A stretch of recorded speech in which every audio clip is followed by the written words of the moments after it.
وقت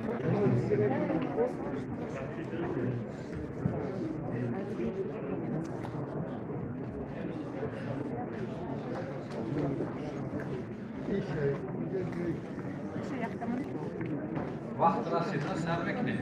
سلام علیکم. و کارمندان مسئولیت اخباری ما پیش از همه از نام کارمندان وزارت تندرستی شما رو در این نشست مطبوعاتی خوش آمدید گفتم به شما سلامتی عمر دراز خانوادگی تمنا دارم. همین را قید کردنی هستم که با دستگیری به واسطه پیشوای معظم ملت پرزیدنت جمهوری تاجیکستان امروز ما در یک فضای آرام، آسایشتگی، زندگی و کار فعالیت بوده ایستادیم. چیزی که همگان می‌دونند یک پروبلم جدی، پروبلم اکتوالی که امروز در تمام دنیا یعنی تمام دنیا را با تشویش آورده است. این پروبلم ویروس بیماری نوی کرونا کووید 19 شمار می‌رود که خوشبختانه در جمهوری تاجیکستان بود است که به واسطه پیشوای معظم ملت امروز ما در یک شرایط خیلی هم خوب که با اطلاع شما رساندنی هستم که از 31 دکتر سال 2020 این جانب در جمهوری با قیدگیری بیماری کووید 19 در وزارت تندرستی نیست. امروز با قیدگیری بیماری نیست. خوشبختانه این با دستگیری به واسطه پیشوای معظم ملت که در دوره اوج بیماری کووید 19 تمام شرایط ها، تمام یعنی تجهیزات ها و موادهای دارویی که برای کارمندان ساحه تندرستی لازم بود فراهم آورده شد و امروز با نتیجه های خود یعنی این رو ما نتیجه های خود به دست آوردیم. از همین خاطر ما از نام خود و از نام اهل کارمندان ساحه تندرستی و پیشوای معظم ملت پرزیدنت جمهوری تاجیکستان جناب عالی محترم امامعلی رحمان یعنی عرض سپاس نموده شما نیز برای پیشگیری و پنهشوی بیماری محترم روزنامه‌نگاران، کارمندان وسایط اخباری عامه برای پیشگیری با برآمدهای یعنی خود در برنامه‌های تلویزیون در صفحه‌های اینترنتی مردم را برای پیشگیری این بیماری یعنی برای رعایت کردن قاعده‌های بهداشتی سهم ارزنده خود را گذاشته‌اند. از همین خاطر با شما نیز از نام کارمندان وزارت تندرستی اهل ساحه طب اظهار مینه‌داری می‌نمایم و با توجه شما رساندنی هستم که اگر یگان تکلیف‌های دیگر نباشد خیلی که از تجربه سال گذشته معلوم است من با پررگی عاید یعنی جنبه فعالیت وزارت تندرستی در سال 2020 گذشته نمیگذارم چون که در دست هر یک شما هست. ما میگذاریم با سوال جواب و خواهش میکنم که سوال ها به طور مشخص و طور کنکریتی پیشنهاد کرده شود و حرکت میکنیم که با سوال های شما یعنی پاسخی که تیم که شما قناعت بخش باشد و همین را گفتنی هستم که در نشست مطبوعاتی با معاونین وزیر تندرستی و سردار رئیس تندرستی، سردار خدمات ها و اینچنین سردار راهبران مؤسسه‌های بسیار صاحبی در شهر دوشنبه جایگیر است اشتراک دارند. مرحبا میگذاریم با سوال خواهش میکنم که نوبت ما یک ساعت وقت داریم نهار میرسیم.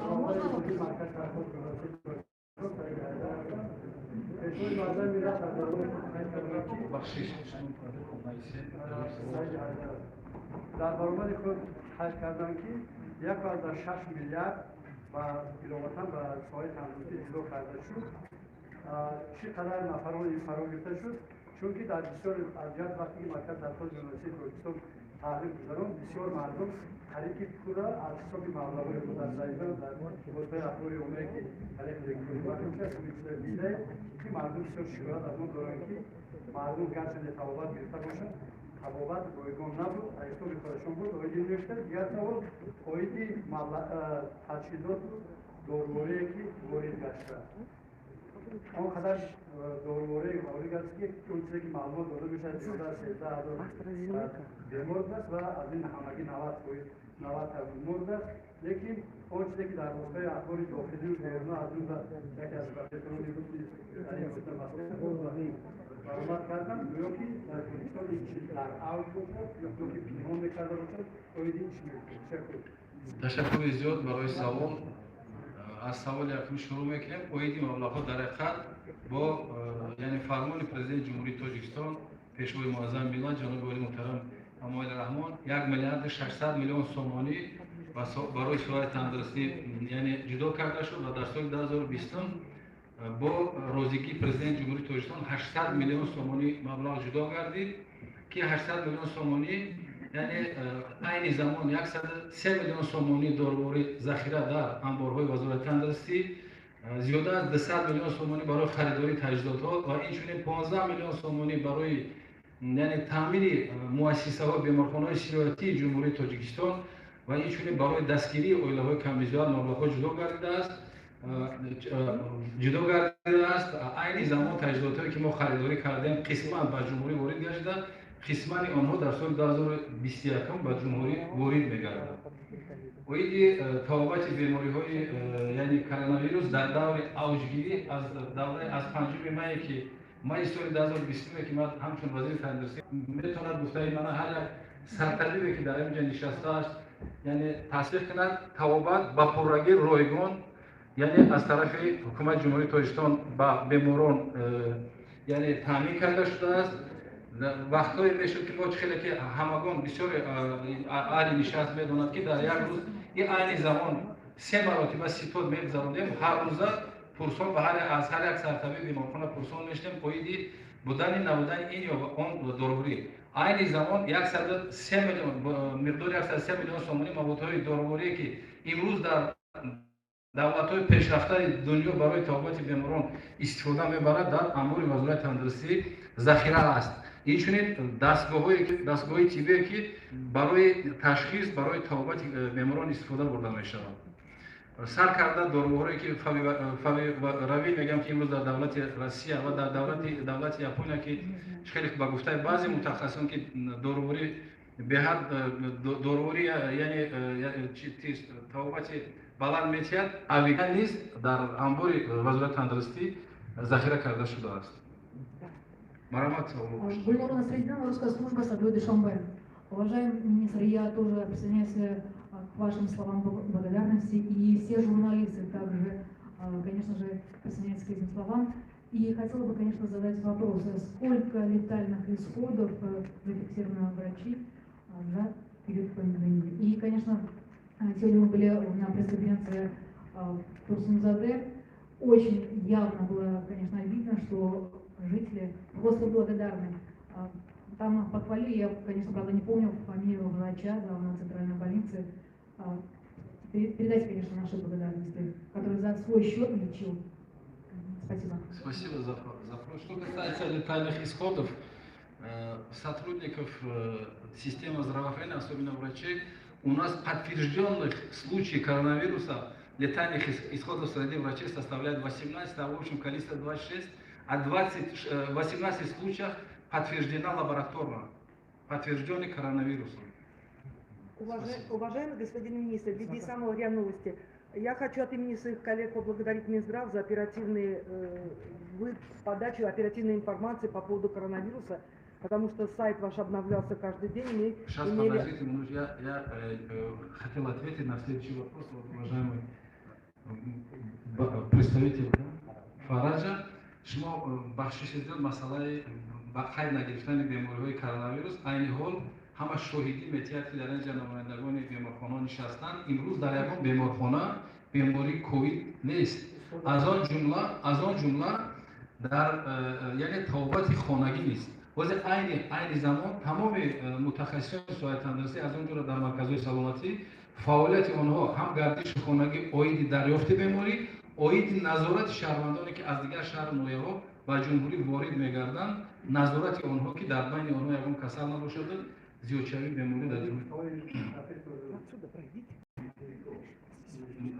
نه اوید مسنیکوف خیلی در وقتی که ما اعلام کردن که در دولتی که امروز بیماری کرونا نیست یعنی اکسپرت‌ها چخیلی میگن نزامی اکسپرت‌ها هست اومدن تحلیل میکنن خلاصه‌های خودشون میتونن از اون جمله دوستان نزدیک از دولت روسیه اویدی تصدیق کردن گفته‌هایی که امروز حکومت جمهوری تاجیکستان اویدی نبودن با خیر نگرفتن بیماری هم تصدیق خود رو می‌کنه. Саламат. Господин министр, у меня вопрос такой. несмотря на то, что в Таджикистане коронавирус побежден, вокруг нас все равно есть зоны пандемии, я имею в виду соседние государства. И в этом контексте практически всех жителей Таджикистана интересует вопрос вакцинации. Таджикистан будет ждать вакцину COVAX по программе COVAX, это значит AstraZeneca и Pfizer, или все-таки будет рассчитывать на российскую вакцину, которая уже подтверждена, ее эффективность подтверждена даже в Соединенных Штатах Америки на 98%. А по поводу Pfizer и AstraZeneca очень много смертельных случаев и осложнений. Так все-таки какую вакцину выбирает Таджикистан для своего населения? Спасибо. Спасибо за вопрос. Что касается приобретения, доставка вакцины, у нас вакцина, значит, 20% населения жителей Республики Таджикистан обеспечивается за счет вакцины по механизму КОВАКСа. И почти 80% случаев, 80% остальных жителей Республики Таджикистан обеспечивается за счет средств, которые мы сами будем покупать и будем вакцинировать население Республики Таджикистан. А что касается эффективности вакцина КОВАКСа, вот согласно то, что имеется в интернете, то, что имеется в данных литературы, согласно статье, это специалистов действительно эффективности вакцина спутника составляет более от 93-95% эффективности препарата по сравнению с других вакцинами, вакцина Pfizer и AstraZeneca. А в данных случаях, согласно механизму это COVAX, обеспечивается вакцина AstraZeneca. AstraZeneca где-то 1 800 000 вакцина в Республике Таджикистан. Это где-то вакцинируется и остальных. А в общем количестве у нас мы должны вакцинировать 6 714 000 населения Республики Таджикистана. И что касается вакцинации населения Республики Таджикистана, это зависит от того, что какую вакцину Республика Таджикистан будет обеспечить в республику. Это если касается российской вакцины, то у нас мы будем вакцинировать где-то 5 840 000 населения Республики Таджикистан. Но вы еще пока не определили. У нас имеются переговоры правительства Республики Таджикистан с Российской Федерацией по поводу приобретения и доставки вакцины из России. Вы пока ценовую политику не обсуждали по приобретению вакцины, или это будет уже в рабочем порядке решаться? Это будет в рабочем порядке. Что касается вакцины AstraZeneca, это у нас будет бесплатно обеспечено Республике Таджикистан. Здравствуйте, господин министр. Хочу поблагодарить вас за то, что вот так работает обратная связь, то, что вот вы сразу откликнулись на просьбу наших коллег, это ответственная была просьба. Благодарю вас за это говорит об открытости, о том, что вы хотите с нами общаться, это очень приятно. Соответственно, у меня два вопроса. В распоряжении редакции нашей есть предоставленная статистика Агентства по статистике Республики Таджикистан, в котором указано, что в 2017, 2018, 2019 годах за 9 месяцев этих лет средняя смертность в Таджикистане была в районе 24 000 человек, ну немного больше, немного меньше в зависимости от срока. А в 2020 году смертность составила порядка 29 000 человек. Также смертность от пневмонии, ОРВИ, гриппа в 2020 году за тот же период, как в предыдущем вопросе, в 2,5 раза выше. То есть это около 700 было в 2019 году, да, и если брать 2020 год, то это количество будет более 1700 человек, порядка 1700 человек. Но связано ли это с несовершенством статистики по коронавирусу, которая создана, в которой указано 90 человек, или же это каким образом можно объяснить вот такое количество, такой резкий скачок по смертям? По поводу пневмонии, да? Да. Или общей смертности? Сначала общая смертность. Что касается этого, у вас неправильная статистика. У нас в 2012 году количество летальных исходов в общем по заболеваемости в Республике Таджикистан составило 33 000. За 9 месяцев я говорю. Я в общем говорю 33 000, а 2030 год 36 000. Это за счет правильной регистрации количества летальных исходов. Потому что 2020 год у нас были активный патронаж по поводу активного выявления, по поводу выявления больных коронавирусом. И все летальные исходы были зарегистрированы, вот поэтому у нас получилось больше. Что касается по сравнению с других странах мира, у нас средняя летальность в Республике Таджикистан составляет 3,6 на 100 тысяч населения. Что касается Российской Федерация это составляет 12,8 случаев на 100 тысяч населения, Беларуси 12 на 100 тысяч населения, Республика Узбекистан это составляет где-то 3,5 на 100 тысяч населения, Казахстан 7, Туркменистан 6 на 100 тысяч населения. Это по сравнению с других странах у нас ниже частота летальных исходов. А что касается и продолжение вопроса по поводу пневмонии, да, действительно пневмония, раньше не регистрировали количество больных, у нас действительно, согласно статистике, у нас по сравнению с 2019 годом количество больных с пневмонией стало больше, потому что это первое зависит от правильной регистрации количества больных. Вы уже свидетели, что всегда врачи проводят подборные обходы с целью выявления больных. И что касается острых респираторных заболеваний, туда входят и бронхиты, и трахеобронхиты, ларингиты или пневмонии. У нас 2018-2019 год число этих больных составило 186 тысяч, а 2020 год это уже составляет 206 тысяч больных. Что касается, почему увеличивалось количество больных, первый я сказал, за счет своевременной регистрации количества больных, и второй по поводу постковидной пневмонии. Постковидная пневмония одним из осложнений ковида, ближайшее осложнение ковида является постковидная пневмония. Иногда к нам больные обращаются, когда мы проводим обследование, у них имеется ПЦР отрицательный, а при исследовании ИФА с целью определения антитела, у них имеется антитела. Это говорит о том, что у больного не имеется, значит, одним из признаков ковида является пневмония, не имеется ковидная пневмония, это в периоде разгара заболевания, а является постковидной пневмонией. Вот за счет увеличения правильной регистрации больных, своевременной регистрации всех больных с пневмонией, это касается и детских, и взрослых населения. И второй за счет постковидной пневмонии несколько наблюдали увеличение количества больных с пневмонией. И вот по поводу статистики, я прошу прощения, мы, соседние страны, они также приводят статистику по ковиду по регионам, то есть города, каждый город в отдельности, каждый населенный пункт в отдельности. У вас есть такая статистика, либо пока только общие подходы? Да, у нас, спасибо, у нас имеется, я извиняюсь, на соотношение летальности у нас 3,6 не на 100 тысяч населения, на 1000 населения. Не на 100, это я ошибся. Что касается количества больных с ковидом по регионам, наиболее большое количество больных было в Сагдийской области. Число больных с ковидом составило где-то 4300 больных. Второе это место занимает города Душанбе 4100. Третий 1500 это районы республиканские подчинения. И в Хатлонской области где-то имелось 1998 больных. И в Горно-Бадахшанской области 1196 больных. Большое спасибо.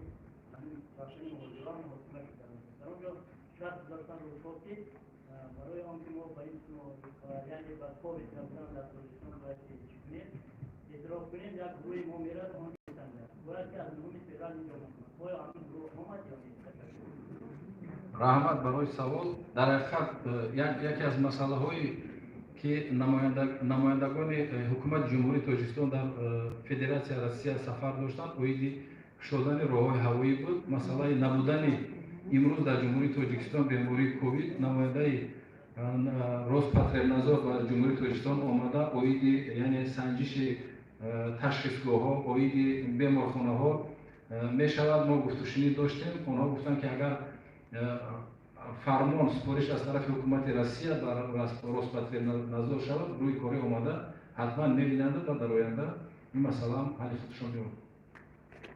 جناب وزیر من مبارزه مصری هستم از رادیو زدی. 3 سوال داشتم. خب وزارت تندرستی نزدیک 2 ماه هست که درباره گویا نبودن حادثه گرفتاری نو با کرونا ویروس گزارش میدهد. شما هم در این رو ذکر کردید. خب دلیل شما چی است؟ دویم سوال این است که برخی انتقادها وجود دارد که گزارش ها درباره گویا نبودن کرونا ویروس در تاجیکستان با نقشه های مقامات برای برقرار شدن راههای نقلیات منتظم با روسیه وابسته است. حالا که مهاجران تاجیک نمیتوانند برای کار به روسیه بروند و از این چیز بودجه دولت و عائله ها اذیت میکشند. به این چی میگه؟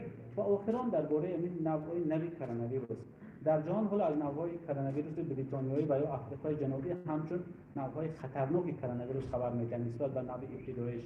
اگر چنین نوعهای کرونا ویروس به تاجیکستان آمد چگونه معلوم میشود و تا کجا شما اهالی را در این باره آشکار و آگاه میکنید؟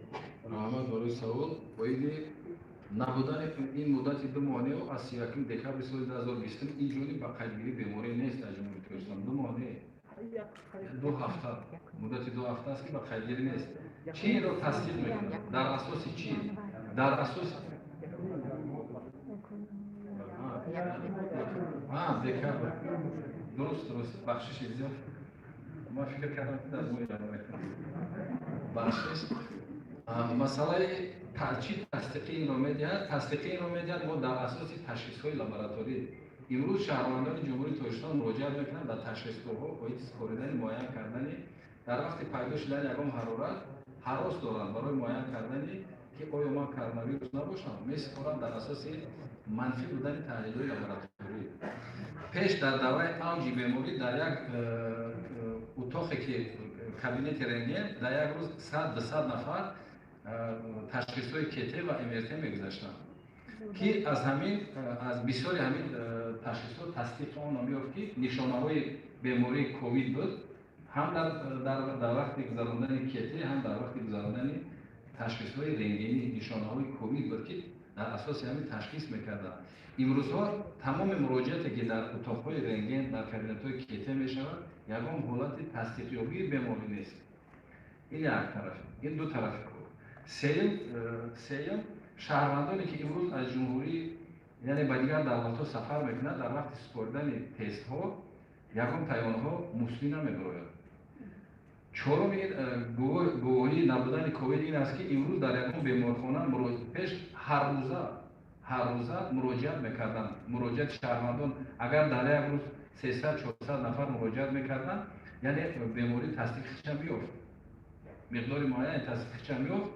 امروز بیماری که مراجعت میکنند تمام بیماری که با حرارت بلندی میشود پیش از همه برای انکار کردن بیماری کرونا ویروس تشخیص میگذارند که نتیجه های منفی میدهند. این هست تصدیق آن که امروز با قیدگیری در جمهوری تاجیکستان بیماری کووید نیست. خدا کند که در آینده هم نشود. و اینکه تا کجا با همون باز شدن راه‌ها رفت. چه یک سوال دادن برادر عزیز، امروز کاربری بین جمهوری تاجیکستان و روسیه هست. نمایندگی روسیه اومده میبیند، همین میبیند و پیشنهاد میکنه به حکومت روسیه فکر میکنم که محل رو میبرد. ویروسی بریتانیایی بخش یک سوال من مربوط به ویروسی نوی بریتانیایی و آفریقای جنوبی.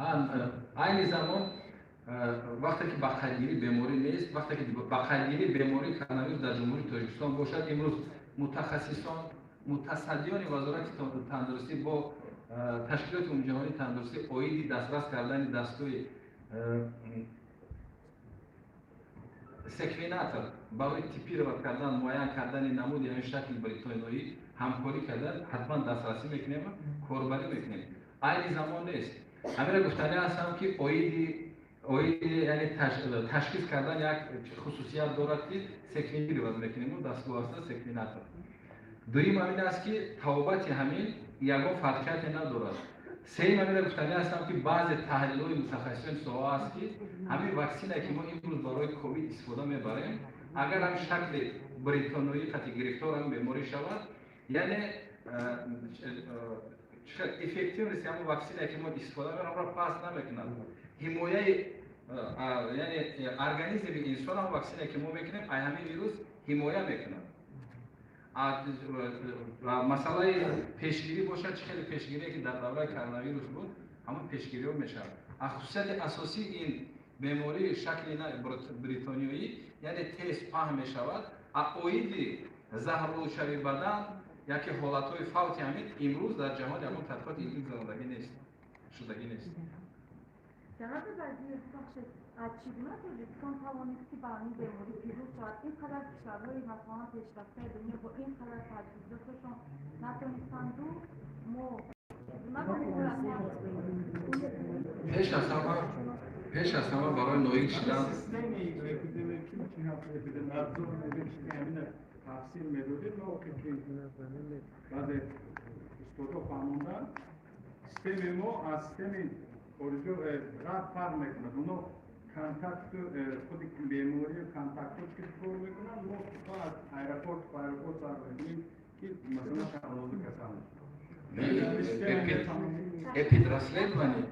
اپیدراسلدوانی معنیش اپیدراسلد این روز اگر ما کسالا گوش کنه حساب بودیم این کسالا من معاین کردم بعد ما می‌بینیم که خط اول تماس داشت از کجا آمدگی بود بعد منبع در کار میکنیم هم منبعی که امروز ما اگر اومد در تشخیصگاه همراه ما تشخیص کردیم که همین کرونا ویروس دارد منبعی که زندگی میکنند همون در اطراف ما همراه تحلیل‌ها میگذرانیم کارهای پیشبری میکنیم همون آدمایی که قطعی همین آدم یعنی که علاقه داشتن ما هم امروز ایزولیاسیون میکنیم که در بین همیا یکم بیماری پیدا نشود و برای که اینکوباسیون پریود امروز مرحله بیماری شوی از 4 تا 14 روز است 14 روز ما را نظارت میکنیم که هم یک کسل یک آدم دیگر را سیرایت نتیاد مسئله که سوال شما چی یعنی خصوصیت هایی بود که ما با این نتیجه ها نوعی داشتیم من خیلی که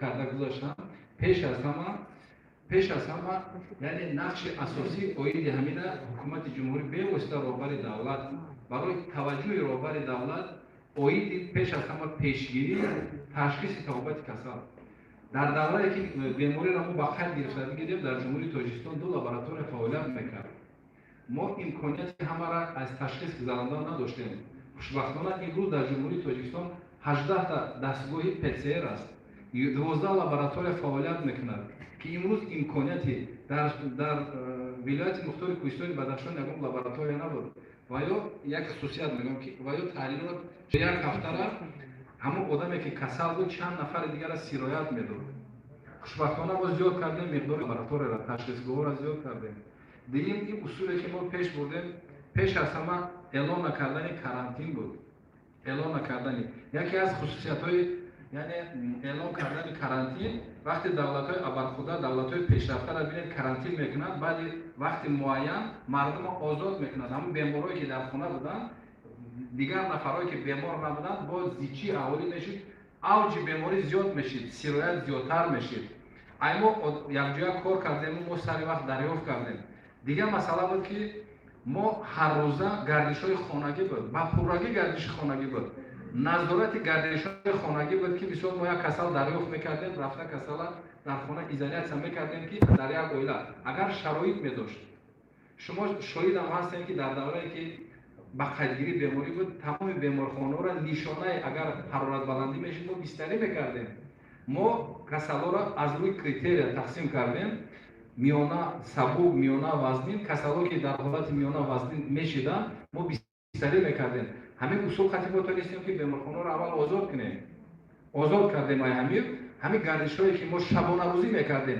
این عین زمان همون سرعتی که کارمندان ساعت تندرسی فعالیت دارند همون سرعت پیشتر خطی فعالیت دارند سحر ساعت 7 ما ستاد میکنیم از ساعت 7 تا ساعت 6 گردش میکنن اخبارات مدت پیشنهاد میکنن که چقدر نقشه میگیرن گردش کردن چقدر بیماری حرارت بلند دریافت کردن چقدر تحلیل ها گرفتن بعد ساعت 6 اخبارات میدادن بعد ساعت 6 رفتن کسایی که در خانه بودن در توابط خانگی ولی را نظارت کردن ساعت 12 شب آمده اخبارات میدادن که کدام حالت داره مثال میگفتن بیماری که در یک منطقه در یک کوچه‌ای که در حالت سبک بود امروز نفس کشی تنگ شدگی توصیه متخصص بشه که برده بستری کنند ما توانستیم مقدار فوت کسلا همین خیلی کم کنیم توانستیم که یعنی تعداد کسلا را در بیمارخانه‌ها کم کنیم توانستیم که همین گردش‌های خانگی که امروز ما بود نکردن کرانتین نکردن گردش‌های فعال خانگی همین با همین نتیجه نایل گشتیم دیگری که یکی از سبب‌های اساسی فوت در بسیار حالت‌ها بیمارا بیستری میشن.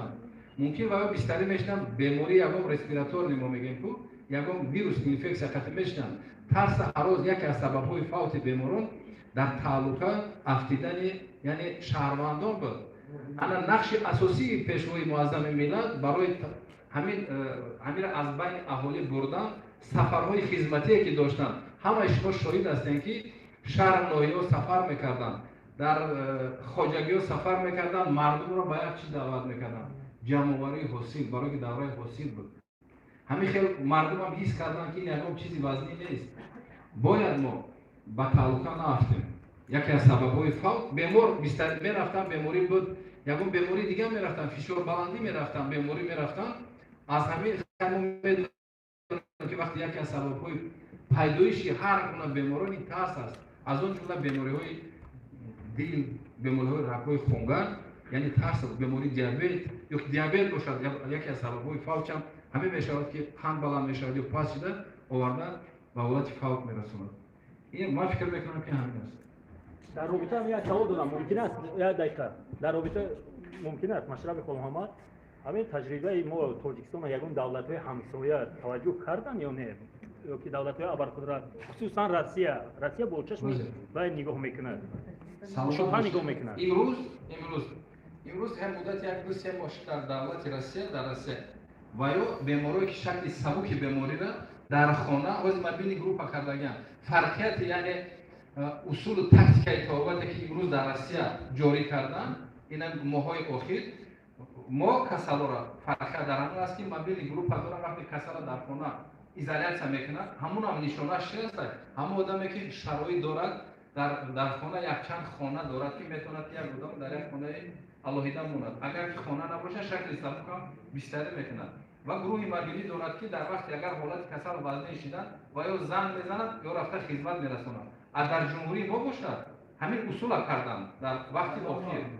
نه در از اول بود در روسیه. از اول شکل سبک بیشتری نمیکنند. از اول ما بیماری که در خانه بیشتری میکنیم هر روزه تحت نظارت کارمندان شورای تندرستی است. هر روزه در دوره اما اوج تا امروز تمام تبابت از حساب دولت بود. برای ما که مبلغ‌های زیاد خدمات داروخانه خریداری کردیم. بعضی حالت‌های میشه که همون سرکردگار را ما مجبور دارو روان میکردیم که گرفتن بوده در خانه. وقتی که ما شکل سبک ترس واهمه و کسالت بود که ما باید بیمارخانه بیستری شدم. وقتی که ما در خانه تامین یکی از سبب‌های بیستری بیماری هم همین بود که شرایط بعضی آدم‌ها نداشتن که ما باید در بیمارخانه بیستری شدیم. داروخانه از طرف دولت باید تامین شود. ما همین اصولی تامین کردن داروخانه را در خانه کردیم. فرق همین وقتی که اصول تابعات دولت روسیه دیگر ترتیب بیشتری میکردن در وقت‌های اخیر شکل سبک هم گروه‌های مبینی تشکیل کردند نظارت میکردند. سلامت باشید.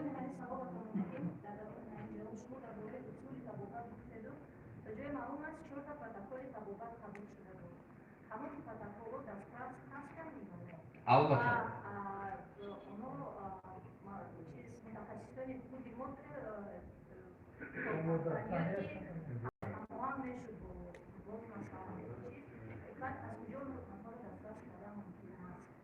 تمام پروتکل‌هایی که امروز در تجربه یک دولت گرفته پروتکل تشکیل میکنند. یکم عالی نیست که 6 تا یک چی نویسد. در اساس یک تحلیل‌ها یک نویگری خود را وارد میکنند در آن پروتکل. از آن جمله پروتکلی که امروز در جمهوری تاجیکستان شد در اساس پروتکل‌هایی که در دیگر دولت‌ها هست و در همین دولت ما یعنی چه بگیم شرایط دولت نگاه کردن مطابق همین را کردن پروتکل کردیم.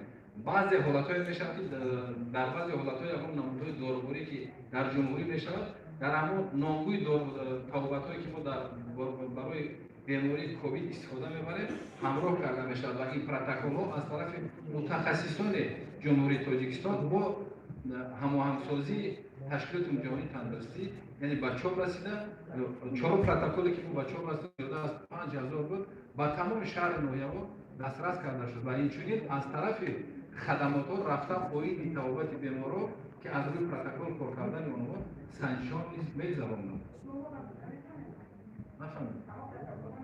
مرحمت مراجعه کردن از یکم تا چون وزارت تندرستی روین اول مراجعه کردن معلم معلم پروتکل و معلم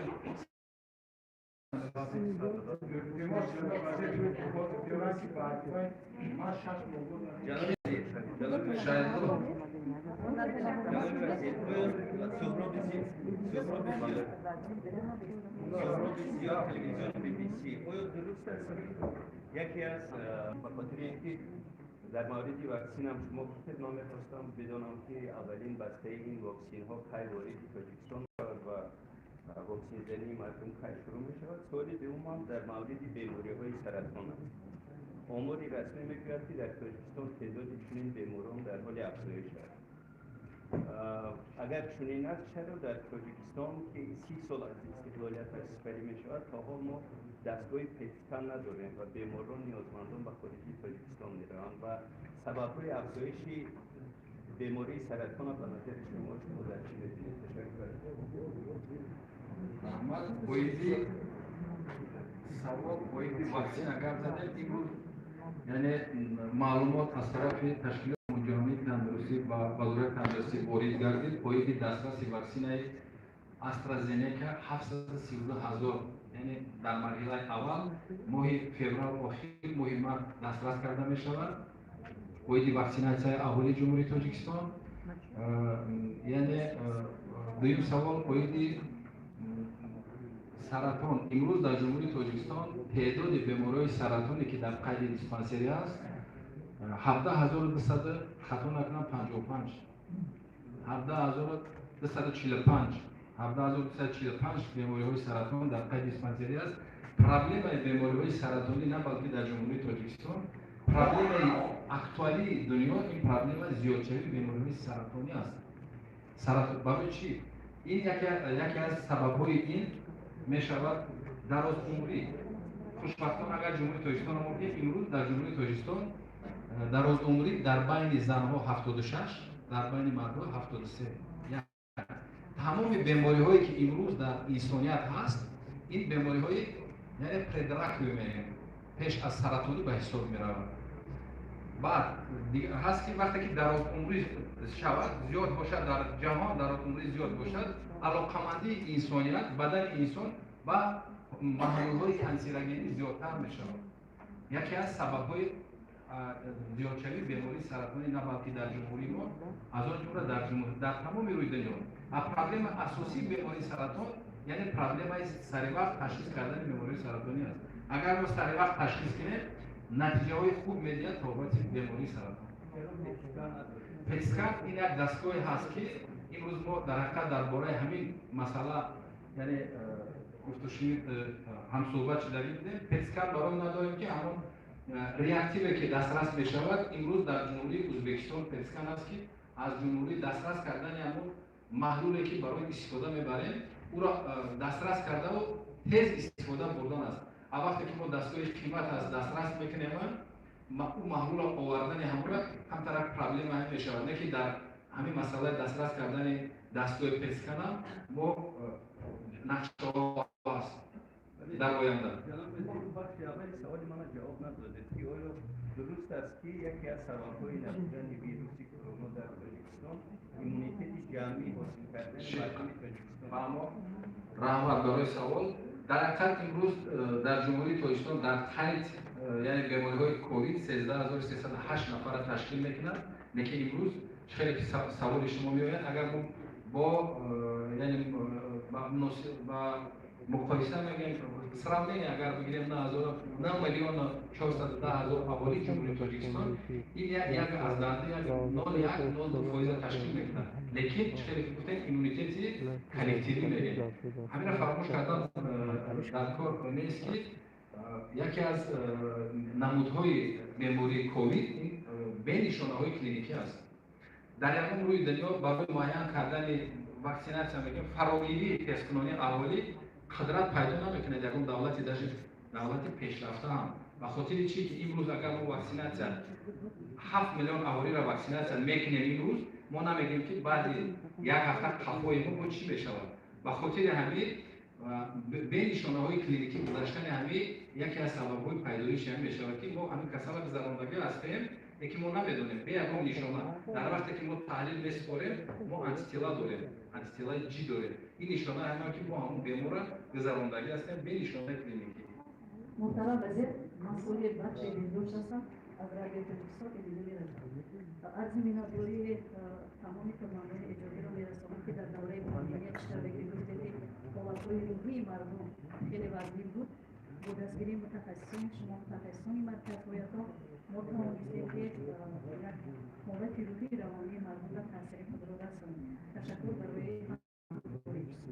و سوالی من چنین است که امروز بسیار دولت‌ها با اصول مثلا همه سهولت‌های طبی فعالیت می‌کنند چرا در جمهوری تاجیکستان سهولت‌های طبی تا هنوز رایج نیست یعنی استفاده نمی‌شود سبب‌ها کدام است و با کدام شرکت‌های سهولت‌ای شما همکاری دارید دوم سوال این است که همون ایمونیته کلکتیوی گفتن امروز هر خیلی سر و صداها هست و امروز مردم تاجیکستان مثلا نیاز به همین واکسیناسیون دارند یا نه و سوم سوال چقدر متخصصان ما به خارج کشور سفر یعنی که برای کار رفتن و به هر نوع اختصاص دارند تشکر زیاد برای سوال باید سهولت‌های اجتماعی باید این مسئله کاربری هست نقشه ها هست این وابستگی رو از شرایط اقتصادی دیگه مسئله باید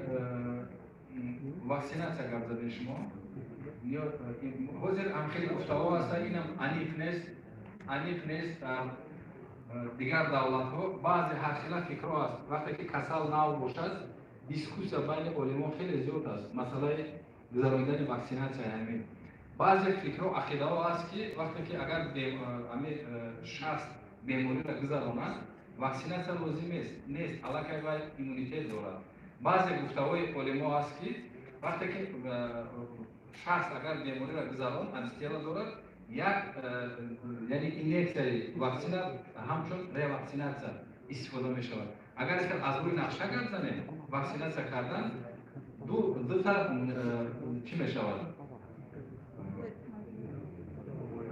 دو گویا می شود گویا یکم میکنه بعد 21 روز گویا دیگه همچون ریواکسیناسیا می شود از شخصایی که گذراندگی است وقتی که ما واکسن را دسترس میکنیم از طرف همون استحصال کننده که پیشکش می شود و دسترس جمهوری می شود بعد توصیه ها می شود که چقدر استفاده باید بود ما همچون ریواکسیناسیا یا که هر دو گویا را گذراندن حتمی است می شود بخشش سوالی سومی شما در کدام متخصصا خیلی که با سفارش پیشوای معظم ملت رو برای تیار کردن متخصصای ویروسولوگ، اپیدمیولوگ، انفکسیونیست ما پیشنهاد کردیم 37 نفر متخصصا و مرکز درخشاندگان اگر حجت گذاری شود ما حتما سفردار میکنیم به خارج کشور برای گذاشتن متخصصان ساحه ویروسولوژی، اپیدمیولوژی، ایمونولوژی. از این کافت همده در مورد دیگر پرسیداری شد من میخواستم همچنین در برابر مثلا دکتران اقتصادی که سهم داشتن آقای آرش علایی بسیار سهم زیاد داشتن برای آرام کردن جامعه در همون دوره پاندمی پرسیداری کنم آقای آرش تشکر زیاد واقعا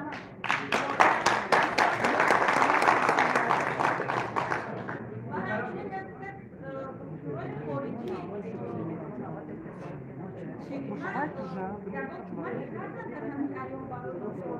تکرار کنید که گام سوشن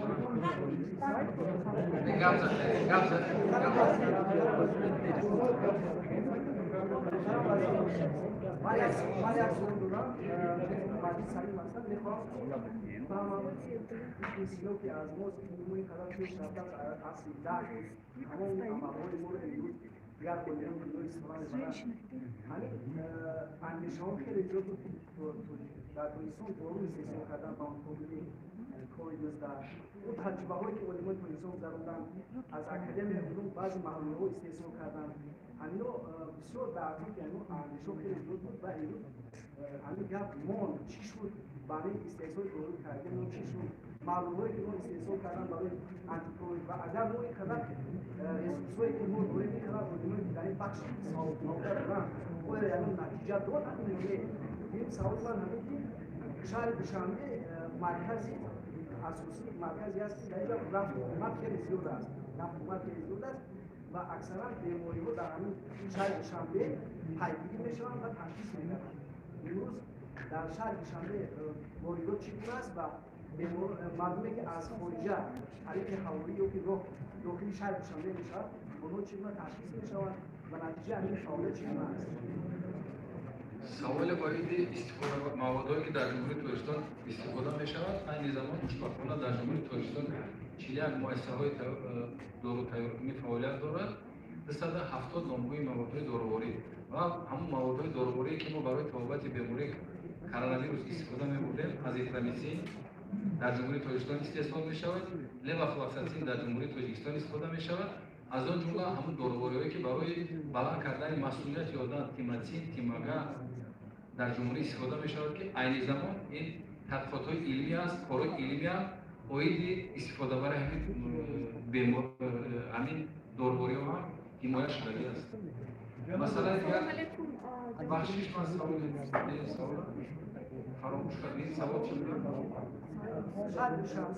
مثلا واریچوی امروز در جمهوری تاجیکستان اگر گیریم از گذرگاه ناحیه مسجد گذرگاه شهر پنجکن گذرگاه فرا گذرگاه پنج گذرگاه شهر ترسونزاده و فرودگاه شهر دوشنبه 6 گذرگاه هست که کارمندان وزارت تندرستی شبانه روزی فعالیت میکنند شب گذشته در جمهوری تاجیکستان در خطا نکنم 87 شهروند وارد گشت همه آنها از تست ها رایگان گذرانیده می شود همه آنها با تمام ریاست ها یعنی خبر داده می شود که از ناحیه شما یا که از شهر شما شهروند وارد شد نظارت کنند تا تیار شدن هم تست هایی که میگیریم این برای پیشگیری پنجشنبه بیماری.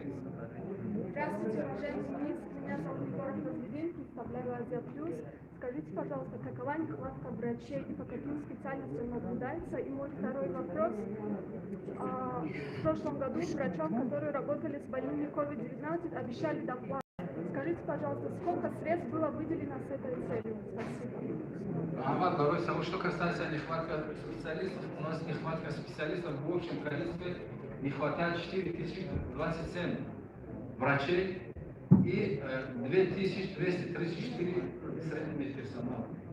Что касается по поводу дополнительного финансирования сотрудников, министерства, работников системы здравоохранения, в 2020 год было выделено 38 тысяч.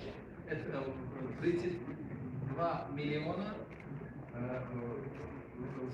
и было дополнительное финансирование работникам системы здравоохранения 38 тысяч работников системы здравоохранения.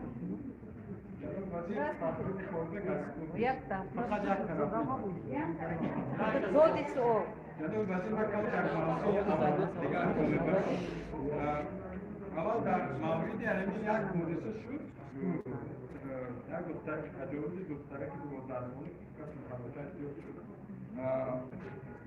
و سود یک خلاصه برآورد همون روی آدم تجاوز کردگی و صاحب فرزند همون دختره آزاد کرده از شد همین تشخیصات در وزارت شما گذشتگی در اکسپرتیز وقتی هم با شما توضیح همین تشخیصهای ما نهایت مثلا رسانه‌ای نشد و آدم سر دادن این یک گفتی تمام شد که در سطح بین‌الملل و عبوری بین‌الملل تاجیکستان بسیار بی‌تاثیر نشد همین تمام رسانه‌های جهانی نوشتن متاسفانه وقتی که سود یا پروکراتور هر کسی که سر کار داشت یک روشنی نداشت لااقل وزارت تندرستی اصلا اکسپرتیز نتیجه شد مرحبا دویم جناب وزیر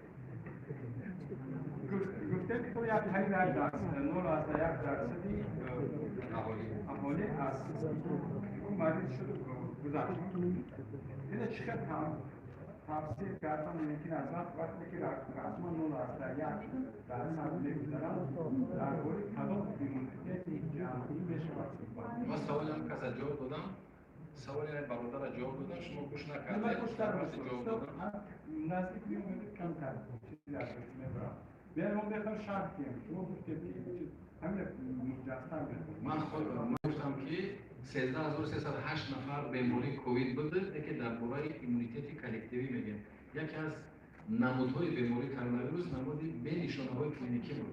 мо намедонем вақте ки барои муайян кардани тамоми аҳолии ҷумҳурии Тоҷикистон ки чӣ қадар бемор ҳастанд, мо бояд тестировать кардан дар кор. Тестировать имрӯз имконияти тестировать кардан дар давлати Россия ҳастанд, дар давлати дигар пешрафти дунё ҳастанд. мо фақат дар вақти пайдо шудани нишонаҳои клиникӣ ташхис барои муайян кардани бемории ковид мегузаронем. мумкин аст ки ман бенишонаи клиникӣ бемориро гузарондагӣ будам. шумо гузарондагӣ намедонистед. дар вақте ки мо таҳлил месупорем, таҳлили хун муайян мекунем ки дар хуни мо аллакай антитела аст, иммуноглобулини G аст, бенишонаи клиникӣ. анами яке аз гувоҳи ҳамон аст ки иммунитети коллективӣ, яъне мо як нафар касал буда дигара бенишона гузарондагӣ аст. ҳар як сарзадани ҳар як сироят пеш аз ҳама вобастагӣ дорад аз масъулияти одам, масъулияти бадан. ҳозир шумо ба он метем ин гардишҳои кардан шумо намебинед. гардишҳои шабонарӯзае ки духтурон мекунанд, гардишҳо дарёфт ҳар як беморе ки мо дар вақти гардиши хонагӣ муайян мекардем, дар вақти ягон нишона будани ҳамон ҳатман моро таҳлил мекардем барои тасдиқ ё инкор кардани беморӣ.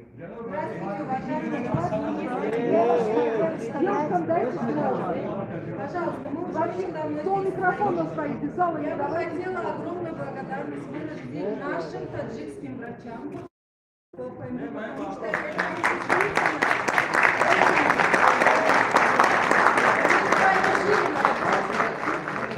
у меня вопрос относительно вакцинации. Информации очень мало.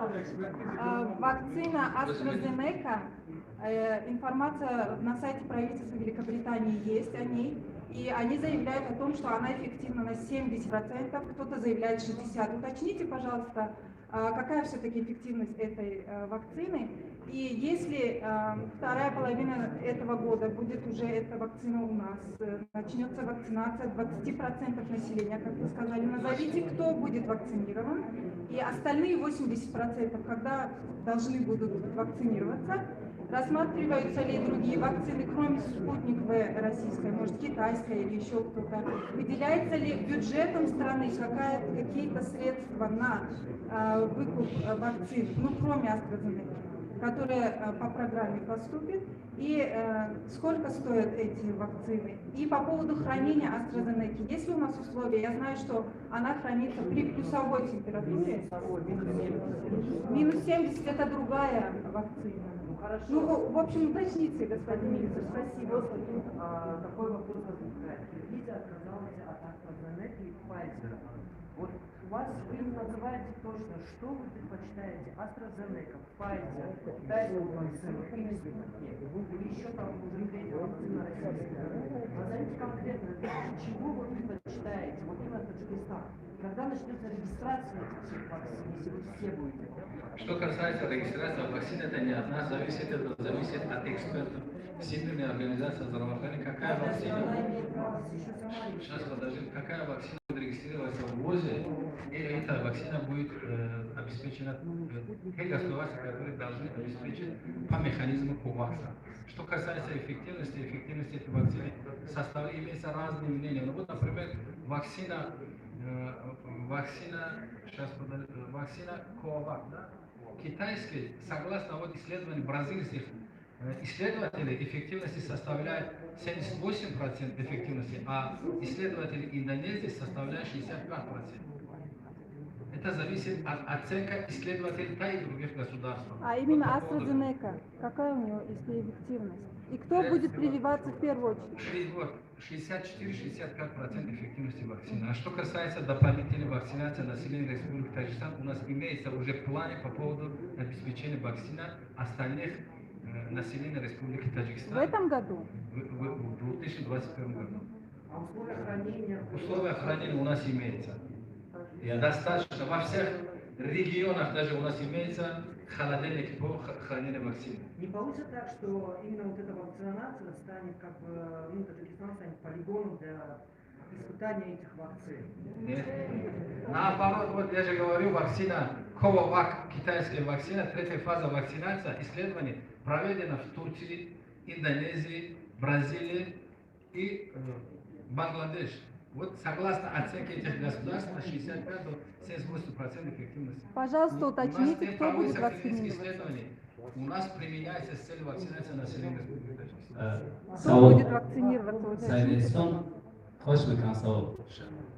сайдестон радио امروز همکارو خوش میکنم احترام آموزه یک سوالی باشه دو سوالی باشه وقتی من دو سوال دارم یکم سوالم این است که شما میگید یا مسئولین میگن که بیشتر همون تبابت‌ها رایگان میشود اما مردم بعضا نفرانی که کار افتاده شدن و وسایت انبار ما مینویسن که رایگان نبوده است یعنی یک مقدار مبلغ میکردن و همین طور گپ در سر اعتماد است و همین طور شما پیشنهاد کردید مثلا جمهوری تاجیکستان در روسیه در جلسه که چند پیشتر در روسیه شد پیشنهاد کردید که حدود 2 ماه قریب شده است که بیماری درمان است اما اونا اعتماد ندارن تا کمیسیون روان نکنن و جنوبی تاجیکستان تا خودشان معین نکنن یعنی اعتماد نداشتن به همین آمارها و همین گفته‌های وزارت در بعض موارد در همه موارد در چه ما میخواستم هم چون وزیر شما بیاید و دیگر سوال من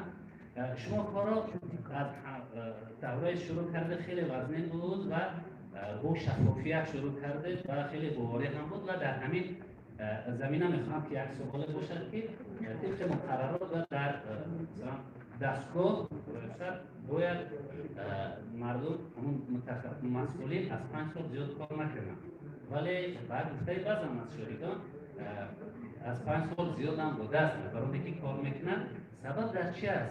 خب وزارت دیگر متخصصان سزاوار ندارد یا نمیخواهد از همین کابینه جدا شد خب آیا یک سوال دیگر چرا در بیشتر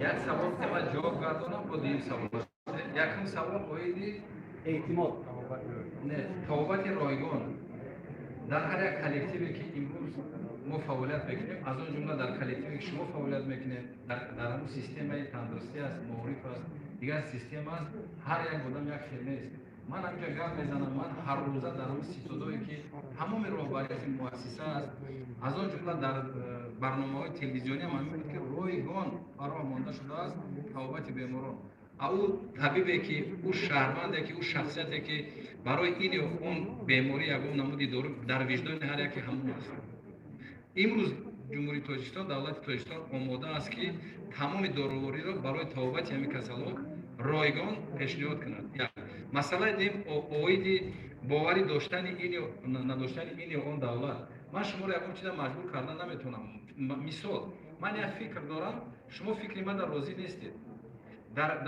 در یک گرد یک مسئله 3-4 فکر اندیشه است شما فکر خودتون ندارید ما امروز جمهوری تاجیکستان میگه که این ما در اساس تحلیل‌های لابراتوری در اساس تحلیل‌های رنگینی تحلیل‌های ما این در اساس بیمارخانه‌هایی که امروز ما بیماری نداریم در اساس گردش‌های خانگی که کسال دریافت نمیکنن ما میگیم که امروز در جمهوری تاجیکستان ما کسال بخیر نگرفتیم و یا باور نمیکنن مرحمت اومده بیند و یا فکری باید است ما مجبور کردن نمیتونیم برای این اثبات شدن باید روی کاری اومده از این یا آن دولت اینا بیننده تصدیق کنند از آن جمله اکسپرت های ما نیزویسم اکسپرت میگن اینا محترم دکتر آرش اشتراک دارن و فکر اندیشه است که قایدی مثلا اینا ما گفتشینی داشتیم که اینها یک تحلیل تحقیقات های علمی میگذرونند غیر از تحقیقات هایی که این ما میبینیم برای تصدیق کردن این باید تحقیقات علمی باشد یک تحقیقات علمی میگذرونند فکر اندیشه شما میگن در جهان میگن در یک جمهوری تاجیکستان نیست مسئله دیگر مسئله اویدی بعد 5 سال فعالیت نکردن این و آن راهبر مؤسسه این زمان دوره من فکر میکنم که این یا آن راهبر رو از وظیفه گرفته و دیگر ماندن فکر میکنم نیست ما در یک دوره وزنی قرار داریم او شخصیت هایی که امروز صدقاً وجداناً برای دولت برای ملت فعالیت میکنن او شخصیت هایی که امروز فرق ندارن ما 5 سال نگاه نمیکنیم وقتی که باید فکر عقیده و دیگر طرف است و برای منفعت ملت دولت نیست برای منفعت شخصی است 1 ساعت کار نمیکنن бигзор ки як моҳ кор карда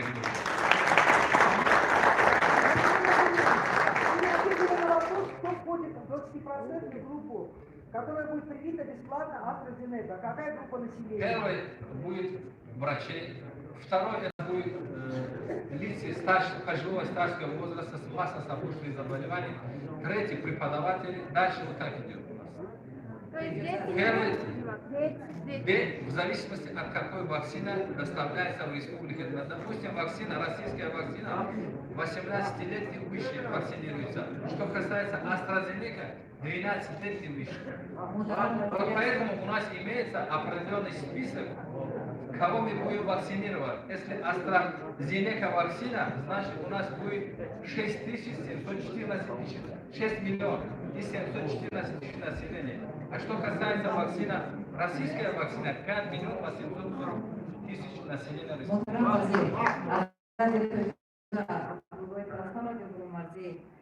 لطفاً بگفتن که در این ورقه دولتی شما راجع به وضع اجتماع خیلی یک اطلاع کوچک است و بخصوص با معلولین گروهی بعضش یکم دوم سوم در همون گرفتن نفقه یک مساعدت یا چیز از طرف وزارت بهداشت شده است یا نه، چرا که آنها همون چند پاییزی که باید زیاد کرده میشد به همین معلولین گروه ها داده نشد.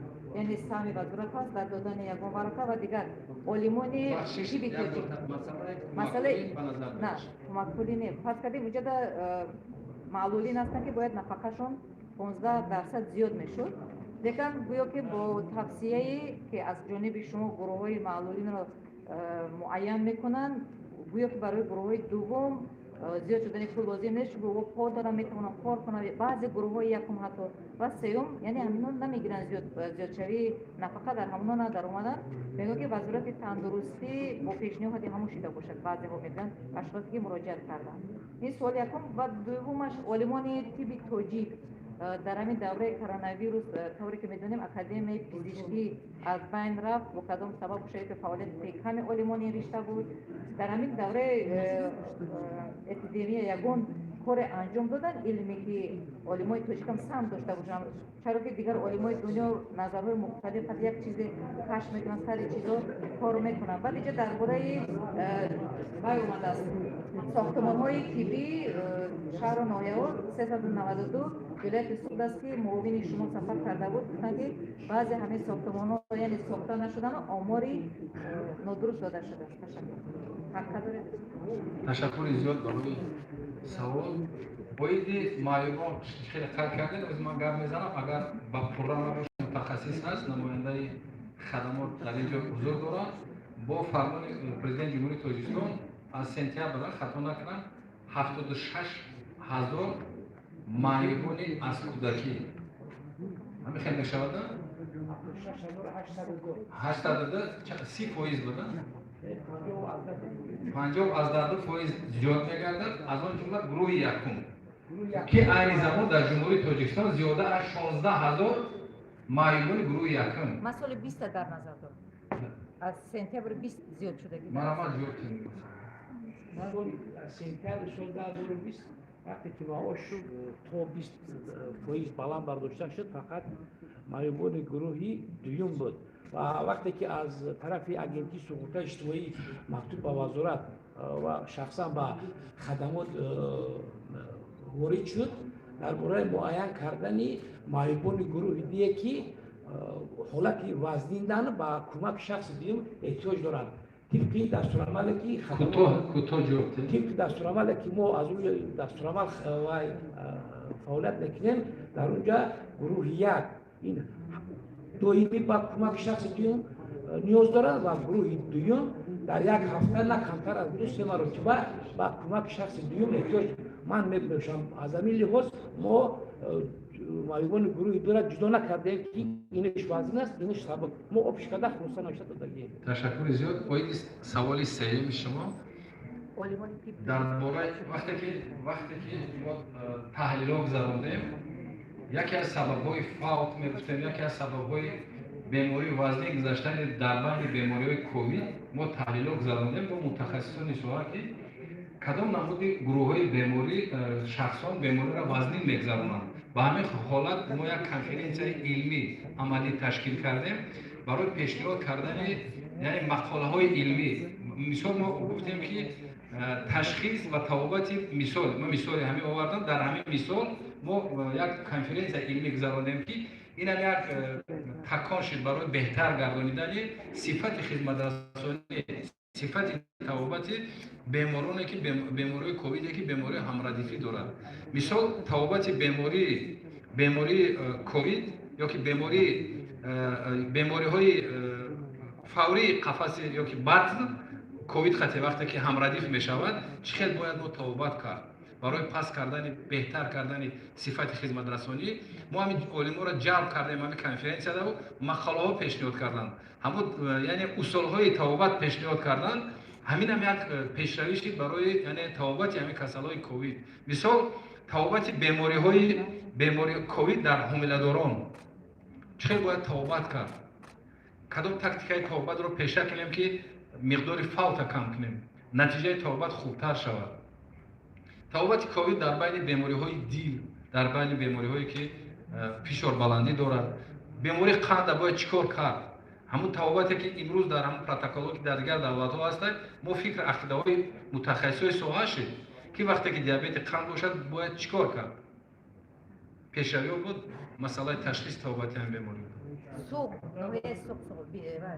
نوعیت صبح که موربین خرابتانو یعنی اوید این یکم وابستگی اوید ساختمان های ساحه تندرستی ندارد دیگر پرابلم هایی بود که بعد پرابلم هایی که هم استاندارد ها در جایگاه نبود همون ارادها از طرف ما شدگی بود همون جنبستی که در فعالیت یعنی جنبستی شهر خوجان بود همونجا ارائه گردیدگی بود این بیان ساختمان های تندرستی نه ساخت استقلالات دولتی بود بعضی کمبودی بودن یعنی ارائه می‌شد.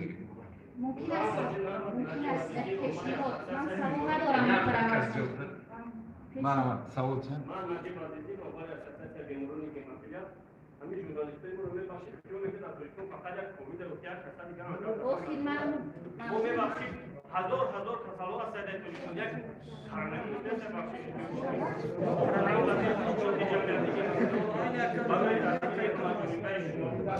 برای همیشه افرادی که شما وزیر هستید برای اقدامی که بعدی بیمارانی که همینجا با روباری مؤسسه مرکز شفابخش افراد متخصصان دستگیریشون و کلی عمری تشکیلات معیاری که مرکز دستگیری میکنن بیشتر چی باز میاداری بود دارم باید هم با یک شروع از موین اول شما دارم من از موین دوست کوی دارم برای بیمارانی که مرکز یک لابراتوری امروز در جهان همون لابراتوری در تمامی دولت مرکزی هست در در تاجیکستان است مرکز علمی پول رمضان تا کار میکنم تنها بیماری که مثل A, B, E بیلی برند رو میگن که 5 نمود بیماری که مثل 5 نمود میشه که دیگه فاکتورها در ما دیگه نمیشه و بین وزارت صحت و تشکیلات جمعیت و حکومت جمهوری هند بالاتر رفته تا برای دستگیری بیمارانی که مثل ما حکومتی دارن که محترم موبیلی شما وقتی من تلفن رو دستگیری میکنم و از گپای ما یگان اخبار اومد خفه نمیشه برای که ما درد داریم که بین موبیلی بخشش بیاد سر مای کارمند درد تشکر زیاد مرکز خون هست سپارش معاون اول همکاری کنید با این یعنی کار این مسئله هست پیشنهاد دارم من پیشنهاد دارم میخوای زن است زن سوال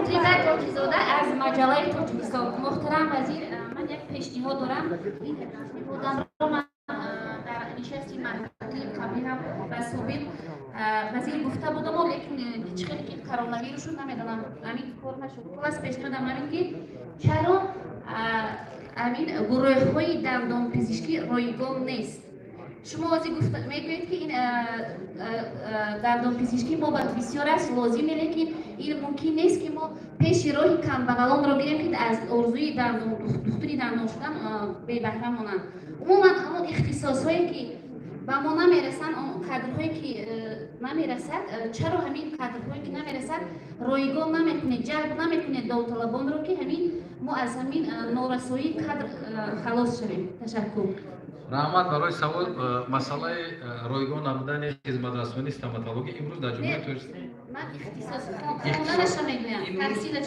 تحصیلش امروز در تمام مؤسسه‌های یعنی تحصیلات‌های سوای تندرستی من به نظر دارم دانشگاه دولتی طبی، دانشگاه ملی فاکولته طبی دارد، دانشگاه طبی خطلون باید وردی قید میکنم که 80% دانشجو به طور شرطنامه‌ای میخونند.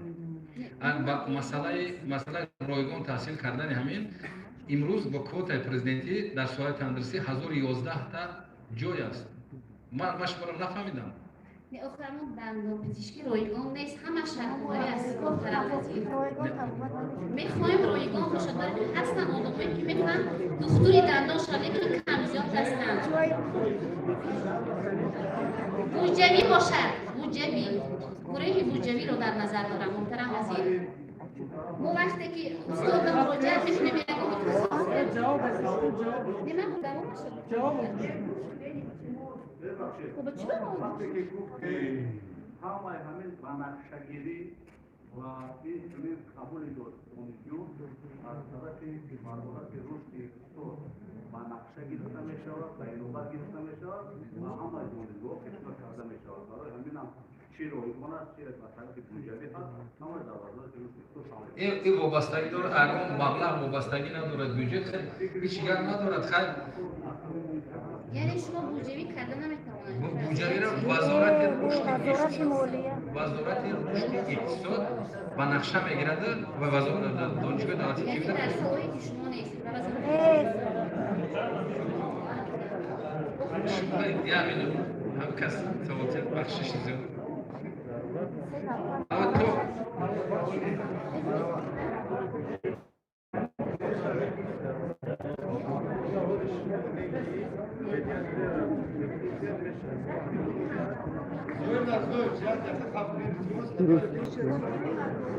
جمیله المسئول و من از ساختمان‌های فرش جناب وزیر چی سوالی دارم سوال دادم بگیرن که من از تجربه سال گذشته میگم که وقتی ما تمام شد در تمام رسانه‌ها ایستادن که وزیر تندرستی گرفتن برای همین کدام کس سوالی دارد مرحمت سوال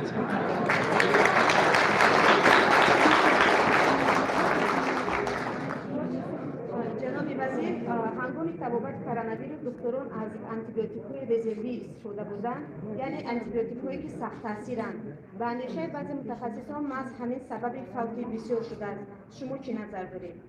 سوال دومم درباره دزدیدن داروها است. موضوعی که داغ است و همیشه هیچ وقت پنهان نمی‌شود یعنی این دزدیدن داروها از جانب بعضی دکتران است. در دوره کووید 19 هم بعضی از دکترها گوییم که بعضی موادهای آنتیسپتیکی و داروهایی که در دستشان بود و خویش تبار و همسایه ها می‌فروختند. خب شما درباره این یگان اطلاع دارید یا نه؟ یگان کس به جوابری کشیده شد یا نه؟ سوال سوم هم این است که آموزه‌هایی است که در مؤسسه‌های طبی سرداران کادر استاژ یعنی سابقه کاری را به دکتران می‌فروشند. خب در این رابطه شما همچون وزیر یگان اطلاع یعنی اطلاع‌های اپراتیوی دارید یا نه؟ و سوالی دیگر دکتران را خیلی سوالای فقط کووید نیست در رابطه با اون است که یک دکتر شما را در دوره کووید 19 لطفی کردن بیمار ولی وزارت از این نه تنها حمایت نکرد. ما حتی در این رابطه یک مطلب هم نشر کردیم نه تنها پرخونیش نشد حتی شما از وی حمایت هم نکردید. خب و یک تشکر می‌کنیم به همین پژوهشگاه اقتصاد گینکولوژی تاجیکستان که مثلا همون 5 نوزادی که تولد شدن به 1 کیلو 400 گرم بودن و به 2 کیلو 400 گرم رسانده به خونه‌شان گسیل کردن همه برای ویروس وای کردن. فکر می‌کردیم که همه احوالشان چخیل و حالا به خوبی آیره گسیل کرده برای شبانه روزی. من می‌دونم که شبانه روزی اینجا باید کار می‌کردن و کار نمی‌کردن. خب اصلا آشنا سر میکنم باید هم کودکای پنجگانی که تولد شدگی بود خودم رفتم من در وقت گردشی که در ناحیه قبادیان داشتم تشریف آوردم این زمان در بیمارخانه قبادیان تحت نظارت دکتران و همشیران قرار دارم و احوال کودکان خوب است. سوال یکم اویدی در دوره اول پاندمی عقیده ها خیلی زیاد بود. یکی از سبب‌های فوت بیمارا را وابستگی می‌کردن همون یعنی تعیین کردن همون نمود آنتیبیوتیکا بود. بعضی وقتا عقیده‌های پیدا شد که کردن که آنتیبیوتیک لازم نیست. اینا ما دارویی باید تعیین کنیم که گردش خون یک مایع خون یک ریالوگی خون خوب کرده توبت کنیم. لیکن در حقیقت در وقت سرزدن پاندمی کمبودی خیلی زیاد بود. زیاد بودن. برای که این بیماری نو بود. نه بلکه در جمهوری تاجیکستان در دنیا بیماری نو بود. رای توبت را درست هیچ کس نمیدونست. خوشبختانه در آخر هم چی شد، همین تحقیقات شد، همین تجربه ها شده، یعنی روی حل برای که ویروس اینفکسیون وقتی ویروس اینفکسیون یا اون نمود آنتیبیوتیک تاثیر نمیکنه. کدام وقت ما تعیینات میکردیم آنتیبیوتیک در وقتی یعنی چی شدن نه سایت میکنه پیوست شدن باکتریا ها پیدا شدن علامت های یعنی التهابی در همون حالت یعنی آنتیبیوتیک ها تعیین کرده میشد. وابستگی اینها در ادبیات ها بود، در جمهوری تاجیکستان در تمام روی دنیا وابستگی میکردن که یکی از سبب های فوت بیماران یعنی تعیین کردن آنتیبیوتیک های سخت تاثیر بود. این یک یعنی عقیده و این یک گفته های علمای تمام روی دنیا بود. مثلا دزدی داروباری از طرف طبیبان نبودن، نه که تقسیم کردن همین داروباری را برده با یک کس دادن، همین حالت ها بود. نه که وقتی که ما داروباری از طرف ما داروباری که ما رایگان تقسیم میکردیم از طرف خدمات ها رفته سنجش میکردن. کمومدی که این وزارت تندرستی تعلیق زدنده شدن یگان کمبودی اوید نورسایی داروباری نبودن، از طرف پالاتای حساب اومدن، از کورپسیون اومدن و تقسیمات داروی ما دیدن. تمام جمهوری 200 خطا نکنم 277 مؤسسه بودن که اصلا کاردگی دیدن اوید یعنی کمومدی داروباری یا که فروختن یگان حادثه نبود. نه که داروباری را گرفته امروز من میگرفتم یک همسایه که کسل بود همون را برده بعضی وقت همون را میدادن. این همه ای در اولی سرزدن بیماری بود، حالتایی بود که همون لباسهای محافظتی نمیرسید. نه بلکه در دیگر دولت ها هم خیلی بود. خوشبختانه امروز یکم در وقتی که اوج پاندمی بود دیگر یکم پرابلم نه داروباری بود، نه لباسهای محافظتی بود، نه تجهیزات های طبی بود. هم از طرف دولت، هم از طرف شریکان رشد تامین کردگان یکم اوید این یکم پرابلم نبود. دارویی بود که داروباری در همون داروخانه ها نبودن، روها محکم بود. مردم داروباری را خریداری کردن نمیتونستند. به همین خاطر بعضی حالت‌های میشد که برای چی بود؟ برای کمک کردن یک داروباری میکردن. دیگه خیلی پرابلم بود. مثلا لاتوکوب این یک در وکالت وزارت تندرستی نیست. من فکر میکنم وقتی که لاتوکوب مراجعه میکنن یکی مقامات قدرتی ده حتما چاره‌جویی میکنن. اینکه وکالت وزارت تندرستی ده. اینکه خواهش میکنم که باز برای یک بار دیگر بلند برداشتن آبروی طبیبان در جمعیت این سهم شما خیلی زیاد است. برای همین باید شما سهمگزار باشید. برای یکی حرمت کردن، برای یک طبیب دیدن، بها دادن سیستم تندرستی من فکر میکنم خطای بزرگ است. هر یک شخصیتی که گناه میکند همون باید جزا بیند. نه بلکه در یک مؤسسه تندرستی میریم اگر ما یک طبیب یک کمبودی اگر کند در تمام راسته ها می نویسند که من در فلان بیمارخانه رفتم و من این خیل کردم. باید خیل نباشد. من رهبر ساحه تندرستی هستم، همه را سفربر میکنم. پیش از همه خدمت به دولت، خدمت به ملت با یک حسی بلندی یعنی وطن دوستی.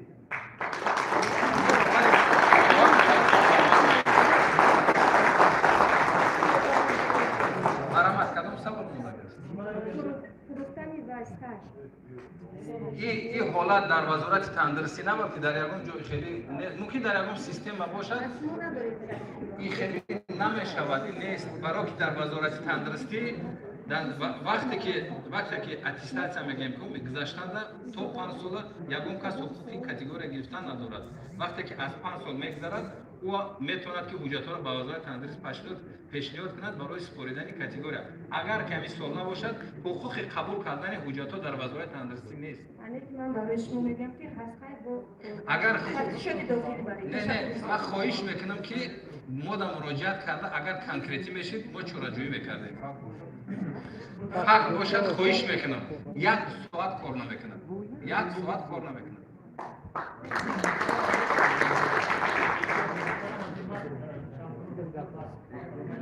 سلام و درود خود را به همه هموطنان عزیزم.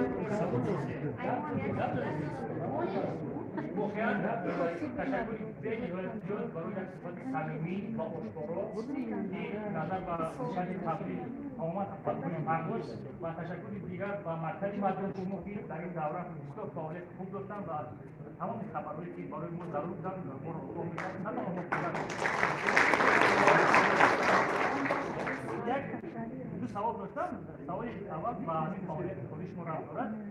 بعضا شکایت‌ها در حکومت برای ما میرسند که از طریق حلقه‌های نمایشگاه میرسند که محترم ورزش خودشان شبانه به آگاهی ساعت 2 شب که گروه کل دارند که می‌بینند ما وقت از کلام منطقه در شهر چنین باشد یعنی که در حال غفلت ماننده دکترها را به اونجا وارد میشن و شاید حالت‌هایی که در خواب میمونند حالت‌هایی که ایمان به قانون‌مداری دارند نسبت به مسئولیتشان همین حالت‌ها را همین حرکت‌ها را میکنند یعنی که شما همین خیلی همین که دارید مثلا شبانه از حالت دکترهایی که در خواب هستند که عموما خیلی قانون‌مداری دارند آیا آشکار کرده در همین دکترهای فعالیت خودتان و سوال دیگرم در مورد که همین محترم حمودزاده می‌گوید که بسیار شخصیت متخصص خوبی ساحه هستند بازی در کجا هستند در کدام فعالیت دارند من از سوال دیگه سر میکنم تشکر زیاد برای سوال جواب چیم میبینم بعد مرحمت باشه مسئله من چی بود بخوری که پیش داشتیم من گفتگی بودم که معاون وزیری که امروز فعالیت ندارن در همون سمت چون فعالیت میکنن در حقیقت هم خیلی بود ما پیشنهاد کردگی بودیم سردار ریاستی همون سمتی که باید فعالیت میکردن و یا دستکشی کردن عین زمان در یک تشکیلات خارجی فعالیت دارن در همون سمتی که زیش با وزارت تندرستی هست همکاری با سوهای تندرستی در همون سمتی که فعالیت دارن اگر همون تشکیلاتی که اگر مهلتی باید تمام شد امروز ما آماده هستیم چون که باید متخصص است برای با کار تامین کردن سوال یکم سوال دیگه اویی گریشای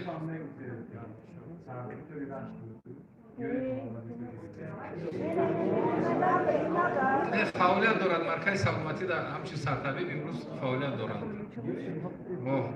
فعالیت دارند چون که برای تعیین کردن یک چیز دیگر را به اطلاع شما میرسونید تعیین کردن متخصص نه بلکه از طرف وزارت تندرستی با پیشنهادی مقامات ها پیشنهاد کرده میشود به وزارت تندرستی یعنی فرمان و مقامات ها دسترس میشود و فعالیت شروع میکنند مسئله دیگه باید در حقیقت امروز هست در تمام مؤسسه‌ای که ما فعالیت داشتیم همین سیستم کاری بود شبانه روزی چون که طبیب هم مانندی همون سعادتی میگیم که افسری که در همون نقطه میستد همون خیلی است میتوند که کی میرود در بیمارخانه بستری میشود بیمار گرچه که بیماری نقشوی هم باشد میتوند که نقشوی به بیماری تعجیلی شود برای همین همشیره باشد دکتر باشد باید در همون اتاق در همون نقطه‌ای که جایش است در همونجا فعالیت کنند خواب باید نباشد که این اراده بسیار از طرف طبیبا بود که ما حقوق استراحت کردن داریم حقوقی در شب استراحت کردن ندارد یکی از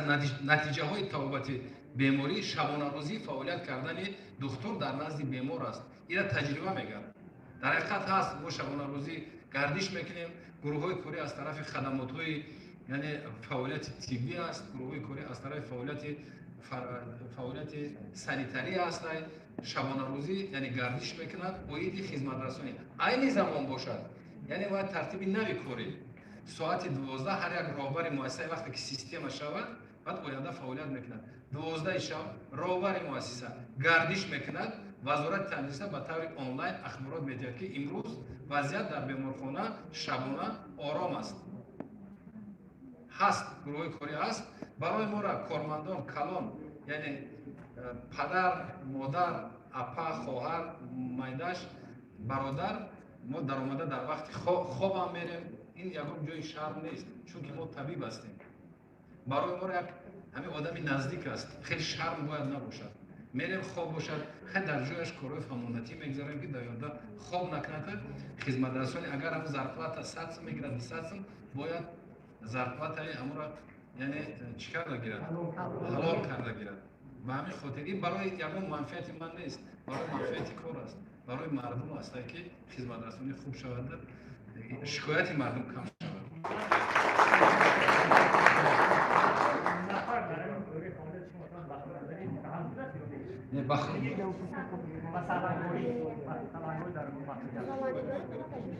هست میشود در همه چی هست، در همه سیستم ها هست، از رفته در وقت کاری همون کاری که از دایره قانون برآمدگی نیست، خیلی در دوره مثلا در وقت خواب حالت ها بود. بخشش زیاد است. خیر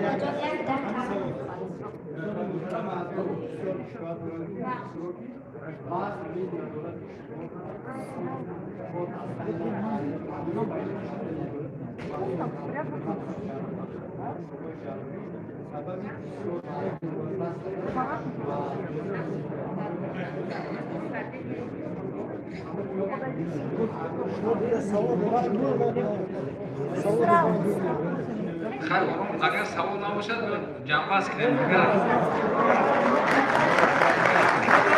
اگر سوال خیلی جواب چمامینه مسئله مبلغی که امروز تعمیر است، تعمیر یعنی 22 تا مؤسسه تندرستی شده از طرف مبلغ‌های بودجتی تعمیر شده است. 10 تا مؤسسه دیگر تعمیر شده است از دیگر مبلغ‌ها با تجهیزات طبی. و امروز وقتی که من بخشش زیاد منم جواب چیم، وقتی که راهبر مؤسسه باشم من شناس دارم، من کاری چون من جراح هستم، پیش من جراحی میکنم، همون شخصیتی که من مراجعه میکنم که چی خدمت برای شما، برای من خدمت در کار نیست، برای من خدمت برای مؤسسه در کار است. یگان کس من در تمام جلسه‌هایی که اشتراک میکنم تمام کارمندان گپ میزنم که یگان کس حقوق پول جمع کردن ندارد، یگان تا شما وظیفه‌دار نیستید که پول جمع کردن راهبر مؤسسه هستید. سلام و درودی مرا بپذیرید هموطنان عزیز و سلام با شما میگویم محترم وزیر وزارت تندرستی جناب عبداللهیچ. من قربان و شاه سرنم خورشیدانه سال تولدم 1994 با دقت ثبت کنید. من معیوب دیوم گروه.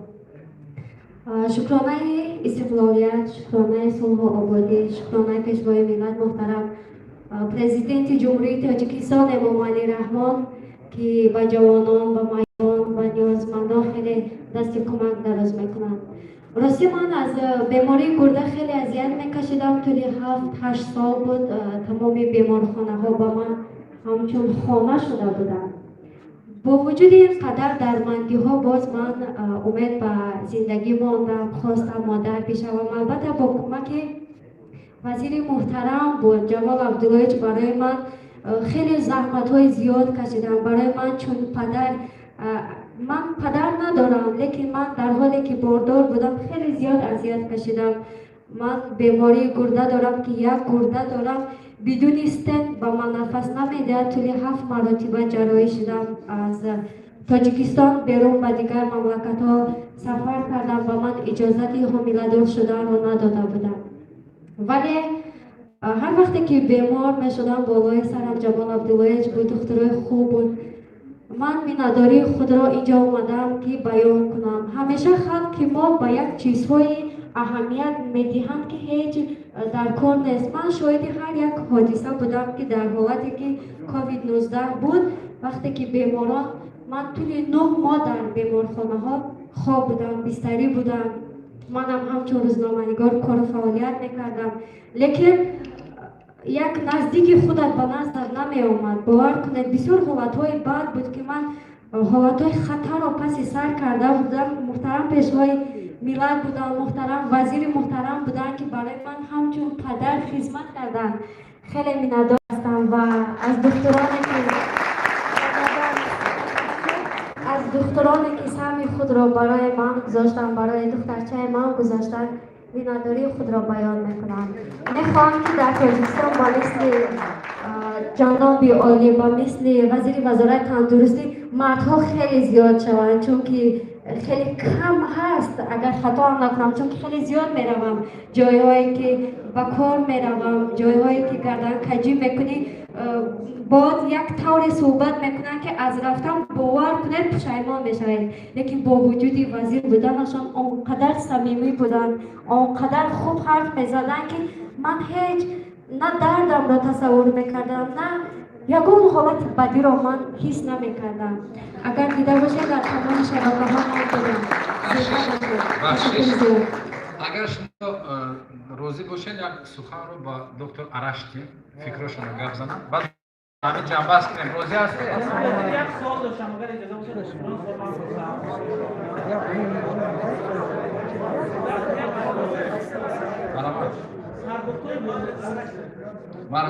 سردکتر بیمارخانه ولایتی کلوب را رئیس ولایت اجازه فعالیت داده است، اما این کار به موافقه شما صورت گرفته است. آیا کار کردن این سردکتر به اجازه شما درست است؟ و درباره همین امور ازدواج خیشتواری میگفتند که وابسته به شما ازدواج خیشتواری و تعداد کودکان معیوب در وزارت عدلیه می‌بندید، وزارت تندرستی چنین امور را دارد. مالش من باید تعیین کردن سرطبیب بیمارخانه ولایتی این فکر میکنم که این وکالت وزارت تندرستی است و مقامات ولایتی خطلان است. فکر میکنم که یکم اهمیتی ندارد. مثلا آمار گپ زنیم اگر در سال 2020 266 زنهای حامله بود. از من گپ میزنم 195,000 آنها از تشخیص فراسختی گذرانده شد. 3,716 نفر همین بیماری های یعنی مادرزادی تشخیص شد و درونی مدار یعنی پیشگیری شد. تحلیل نشان داد که 101 نفر آنها وابستگی دارد به نیکوی خیشتواری. مرحمت دکتر آرش. رحمت شما که خیر دم اینو گوش بکنید. این یگان وابستگی به وزارت تندرستی ندارد به جمهوری تاجیک. همچنین اکسپرتی نیزامیسم اکسپرت اومده تحقیقات علمی میگذراند در جمهوری تاجیکستان. مرحمت رحمت شما. همونطوری که محترم وزیر گفتن من به عنوان یک فرد مستقل هستم، هیچ قرارداد مالی پولی بین من و وزارت تندرستی و هیچ ارگانیزیشنی نیست و سابقه من هم نشان میده که آدمی بودم همیشه مستقل حرفام را آزاد زدم و با دستگیری محترم وزیر آزادانه اینجا میتوانم عمل کنم. من خیلی سوال‌ها را دیدم که شما پرسیدید که چطور میشود بیمار نو نمیابید، آیا دروغ است، آیا راست است؟ ببینید کووید 19 با چه یاد داد؟ یاد داد که تکنولوژی ثمره‌ناک نیست، بلکه سیاست و فرهنگ از دو سو، از بالا کسانی که سیاست گذاری میکنند و از پایان مردمی که فرهنگ رعایت پیشگیری اولیه ایگنی شخصی را انجام میدهند. ما در آمریکا هنوز مشکل داریم، ولی اینکه مشکل سیاست گذار کلان به هم ریخته بوده است و مردم هم آن پاسخ را درست ندادند. شما چطور به این نتیجه رسیدید؟ انیتا هم میآید. نمیگیم ویروس نیست، در همه جای دنیا ویروس هست، ولی بیماری نیست. چرا نیست؟ یک، سیاست ها منسجم بوده است، یک ستاد، دستور مستقیم. شما رسانه ها، شما هم کمک کردید، در تمام تلویزیون ها، مجله ها آموزش عمومی دادید، پس نتیجه کار خودتان است و مردم هم درست جواب دادند. پس تا اینجا این موفقیت به همه شما، به حکومت تاجیکستان، به وزارت تندرستی و به مردم تبریک میگم. لیکن باید هوشیار باشیم. باید هوشیار باشیم که دو مرتبه نیاد ویروس. پس این خیلی مهم است، این دستاورد یکم. دوم، در رابطه با سوالایی که کردم راجع به جمعیتی که بیمار شده است، آیا سببش این است که ما بیماری جمعی داشتیم که نمیبینیم؟ نه. آن زمانی می شود که 85% مردم بیماری را گذرانده باشند. در شما اینطور نبوده است. پس هم باز من میروم به اون جایی که سیاست منسجم و یک پارچه، پاسخ مناسب مردم و نقش رسانه های جمعی برای فهمایش عمومی و استدعا. خواهش من از شما این است که این را سست نگیرید. دو مرتبه مردم را تشویق کنید. آمریکا از شما یاد میگیرد، روسیه از شما یاد میگیرد. چرا یاد نگیرد؟ برای اینکه یک مسئله فرهنگی است، به تکنولوژی وابسته نیست. کدام کشور را داریم این نشانه را دارد؟ ژاپن. شما در تمام یک سال گذشته اگر نگاه کنید عددها و رقمها در ژاپن، آنها هیچ وقت شدید نشدند. چرا؟ از زکام، از آنفلانزا یاد گرفتن که این مسئله گگمی اولیه شخصی مهم است، او را رعایت کردن و ما شدت بیماری را در ژاپن نداشتیم. این یک سوال بود. با اجازت محترم وزیر من سوال دوم رو هم بگم راجع به امگذاری واکسن. ببین واکسن بدانیم مهم است، بله، ولی ما اگر واکسن بزنیم باز باید پیشگیری اولیه رو انجام بدهیم. هیچ واکسنی 100% ثمرناک نیست و هیچ نمیدانیم که این واکسن هایی که زده می شود امروزاری چقدر مسئولیت را قوی چند مدت نگه می دارد. پس ما به جای اینکه خیلی تشویش داشته باشیم رو واکسن، خیلی تشویش داشته باشیم راجع به پیشگیری اولیه گگنه شخصی که نه تنها کووید را پیشگیری میکنن. من دیدم دوستان خیلی گفتن چرا اینقدر کووید، که وقتی ما رعایت پیشگیری شخصی میکنیم بسیاری از بیماری ها را پیشگیری میکنیم. پس این تاکید است که حتما لطفاً انجام بدید. اگر هم سوالی هست بفرمایید، من این سوالم جواب بدم. مرحمت بعد یکم سوال هست.